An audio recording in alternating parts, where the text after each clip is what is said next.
nuko rero cyane cyane twashaka kubamenyesha mwebwe abamenyesha makuru aho bigeze kubwira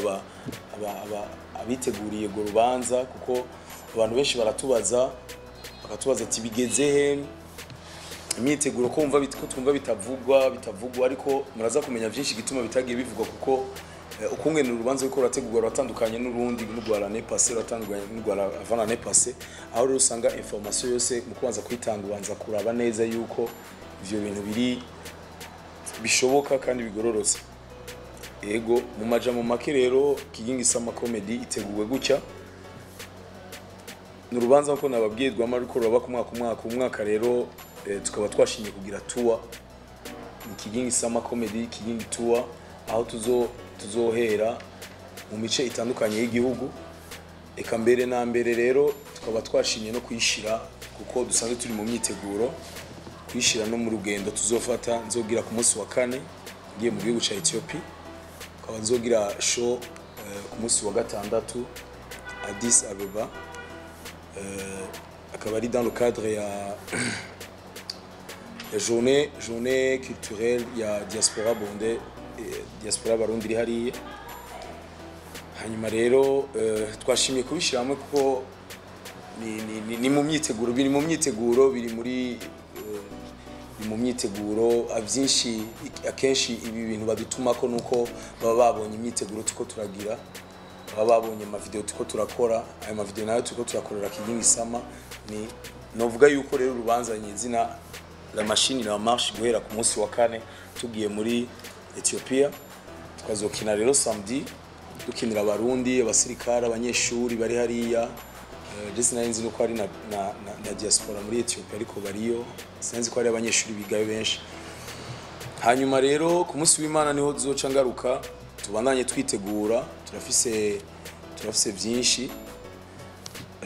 turiko turategura KIGINGI SUMMER izohera neza na neza nk'ikagiteramo kuko hari byinshi tuzokora ama video tuzokora conference de presse zindi tuzokora ama publicité atandukanye me igikorwa nyezina tuzotangura itariki 21 bikaba tuzogira KIGINGI SUMMER igitega akaba ari mu ntara hagati kwezi kwindwi le 21 juillet tukaba tuzokorera ntara ya Gitega aho bita kuri le cercle tagihindutse kungene tuko turabitegura hariya ayi turafise aba agents dukorana ni staff yanje deja nibaza ko staff yanje management ariko turafise abari ko baradufasha hariya kubijanye na publicité kubijanye n'impusha n'ibindi mobilisation abantu basanzwe bari influent Gitega ko baradufasha tariki rero 21 nibaza ko atagisivya tagindutse kuri le cercle Gitega akaba ari naho nyene ari hagira inshuro ntihenze ni inshuro muri cadre ya KIGINGI SUMMER COMEDY ni inshuro igira gatatu me Gitega tumaze gukora ibindi biteramo bibiri nuvuga zo bari gitamo gira gatanu Gitega ariko nayo nyene azoba ari KIGINGI SUMMER 3e edition bitandukanye n'indi myaka aho naheri Bujumbura nkaja kuduga ruguru ubu rero twagize tour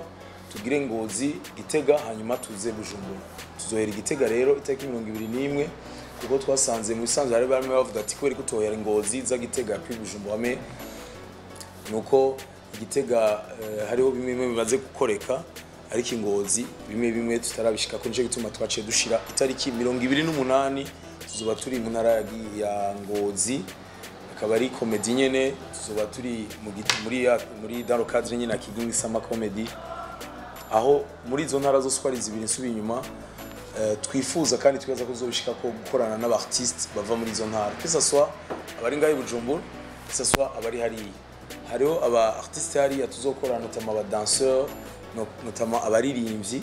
hari abari ngaye Bujumbura hari nabo tuzosanga hariya Gitega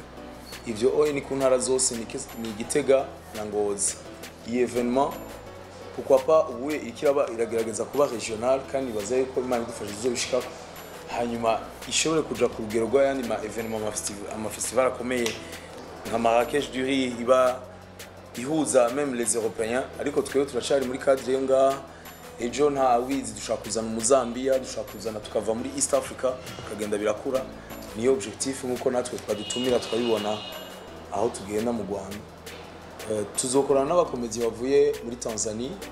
muri Kenya, muri Uganda, mu Rwanda, mu Burundi, hamwe no muri Côte d'Ivoire. Hazoba hariho n'umuririmbyi w'Umuganda azoza kudushigikira nawe nyine yifuje kuza mu giteramo ca KIGINGI SUMMER. Umuririmbyi w'Umuganda azoba ari kumwe n'abandi b'abarundi ngaha, tuzoba turi kumwe n'abadanseur, tuzoba KIGINGI SUMMER. Hazoba hari ibitandukanye byinshi. Nibaza yuko murazi urubanza imanza ukungene zimera amakermesi ibintu nkabijya. Abana bazoba bafise ikibanza cabo, abana barakunda ivyo dukora. Namwe ndabivuga ubuherutse mu bihugu byose bamaze kudutumira, ntaho ndabona baba twebwe public yacu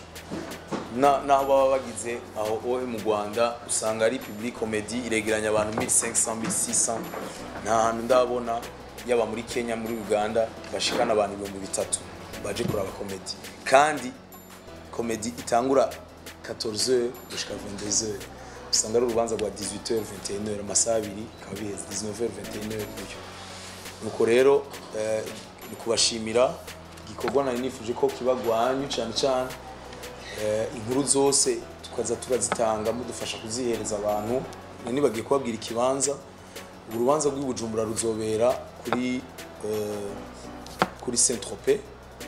ni kwibarabara rija kuri Shanik. Akaba ari ikibanza tuzokwamenaje, nibaza gishobora kwakira abantu benshi bashoboka. Nongera ndabamenyesha yuko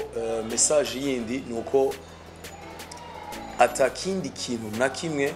atakindi giteramo, ndabisurinye cyane, ndazi igituma, ndababwira igituma. Nta kindi giteramo na kimwe jewe Kigingi nzojamwo muri iyi ete. Nta kindi giteramo na kimwe nzojamwo muri iyi ete. Ivyo wenda bivuze kubera hoba hari amashirahamwe bararonse amakete avuga yuko jewe noba ndi mu bindi biteramo. Ivyo twarabimenye, turagerageza kuvugana nabo bantu babikoze, ariko dusanga ni malentendu yabaye. Nta mutima mubi warimo, nta ntuze, ariko kwaruko tugira twaruko abantu babimenya, kuko murabizi neza ko ngaha mu Burundi twese dufashwa n'abantu bamwe. Amashirahamwe asanga ashigikira bino bikorwa niya yandi nyene, ayashigikira igikorwa niyashigikira. Muri rino ci hari ama evenement menshi cyane, ariko nta kintu na kimwe ugasanga. Rero ugiye kubaza uyu agufashe, birashika ugasanga kubera iyo accident yabaye akubari ati we nari ndakuzi muri ibi, ariko nta yindi evenement nimwe. Hari ama evenement menshi, nta yindi evenement nimwe jewe ndiko ndakora muri irici atari KIGINGI SUMMER. Niyo ndiko nditegura, niyo ndiko ndirukangamo shami ingufu zanje zose. Nivyo